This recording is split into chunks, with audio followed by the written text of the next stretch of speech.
to a board, not necessarily to a group of Toastmasters, so please keep that in mind. Fellow Toastmasters, today your role will be serving as a member of a committee that has been organized to work with an architect on the design of a new facility for your county.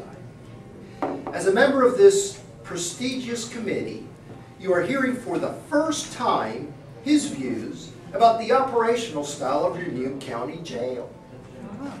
He is recommending something called direct supervision.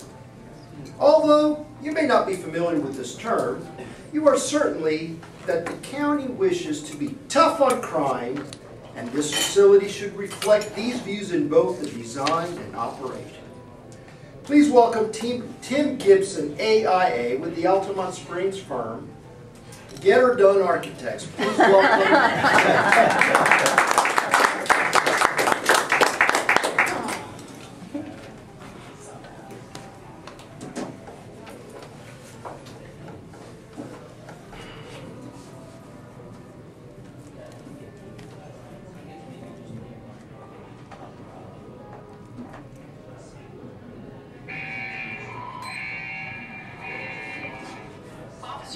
Officer down. All units report to Pod C. Repeat, all units report to Pod C.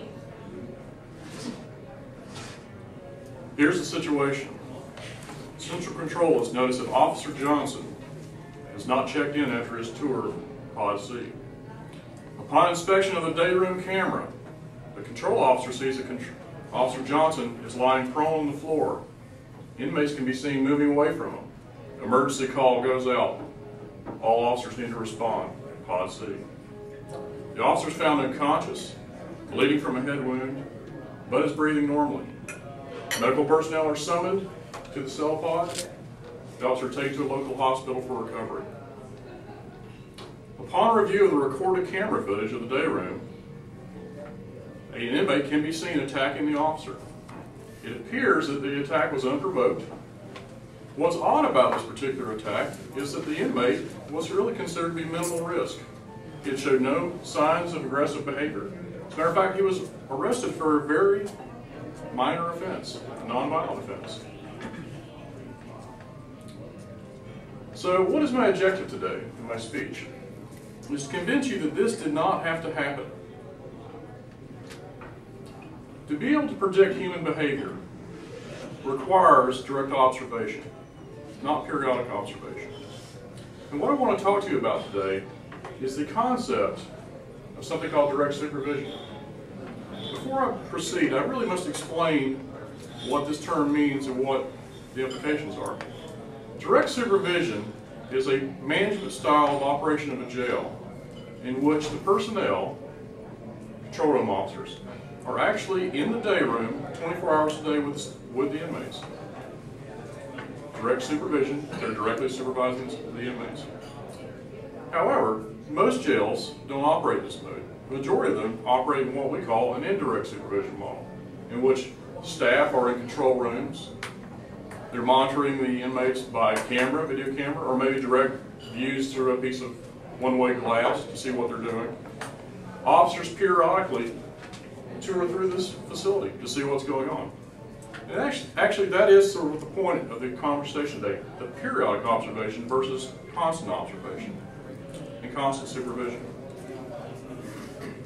You as my audience today, distinguished group that you are, you're here to evaluate the concepts that I'm putting forth as we proceed in the design of your facility. In the room with us today we have a distinguished guest, public defender, to my left, our prosecutor for the county, to my right, the distinguished Judge Cotto. Each of you are here today to understand what our objectives are. You form a council or committee to evaluate the concepts in which we're going to build to this jail upon. So, what do you need? What do you need to get out of this discussion today?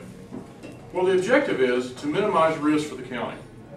We need to provide a safe environment for the staff, a safe environment for the inmates, and to minimize your risk. And when I talk about risk, what I'm really talking about are lawsuits resulting from injuries or deaths. Those injuries and deaths can be the staff or the actual inmates who are interned in the facility.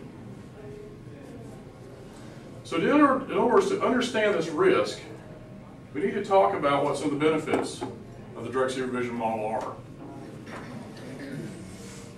It's a salubrious approach to addressing inmate behavior by having an officer present all the time. They're able to directly monitor all the situations that are occurring. Think about this from a certain perspective. You're in a room, you're held there 24 hours a day. Someone periodically walks in to see what you're doing. Well, what is your behavior going to be? Your behavior is going to be, well, you don't interact with this person. You're standoffish. Well, he's that person that comes in and checks on us. And so there's this us and them mentality that sets up immediately. Versus a direct supervision model. The day room officer is there all the time. He sees all the activities. He sees your interaction with other people. He can quickly point out, those people aren't getting along. I need to separate them. And separating them may be taking that person to another location. It may be putting them into custody. He also has the ability to directly observe human behavior and say, well, maybe that person's a risk to themselves and to others. It also lowers the stress levels in the day room for both the staff and the inmates.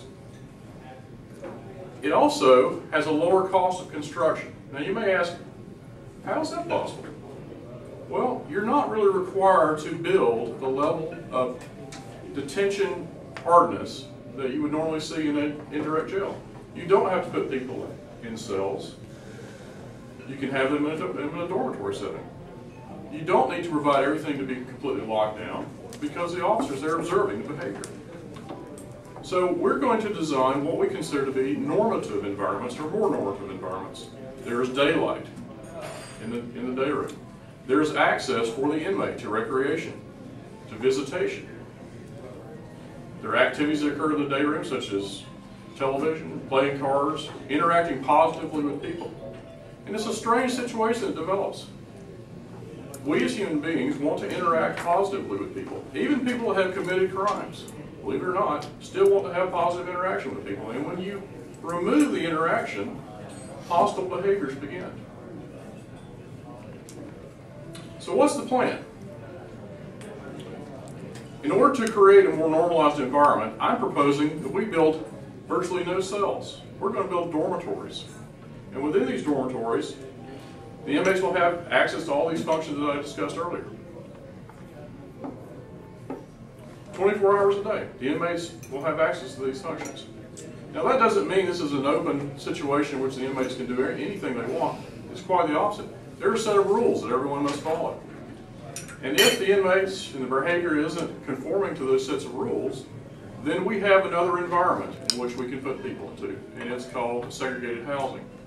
Now in this particular area, you are probably familiar with what this looks like.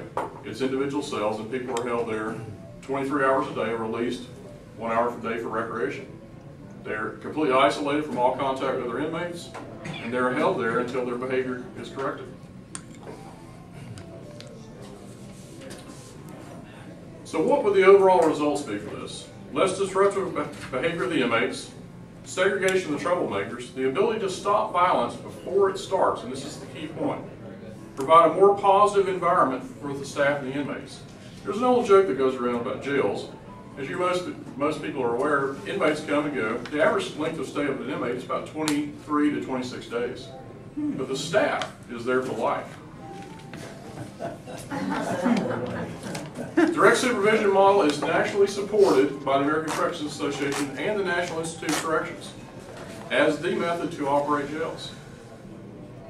One of the largest facilities in the United States running in the direct supervision model is actually very close to us in Tampa, Hillsborough County.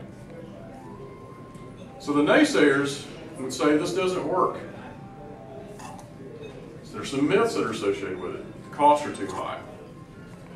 Well, there are perhaps increased costs if you're understaffing your jail to start with. And usually what we see in indirect supervision is jails. They're understaffing the jail and they're having too many people trying